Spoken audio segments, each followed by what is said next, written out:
मिठू अपने आ रहे ने दसो आप साहब अपने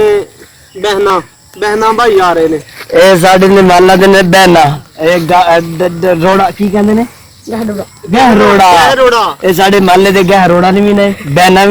बहना बड़े माशाल्लाह सादे जे बंदे ने जरा मसला दी मां तो असि मजाक नहीं उड़ांदे अल्लाह की जात दे बाकी आवाज दी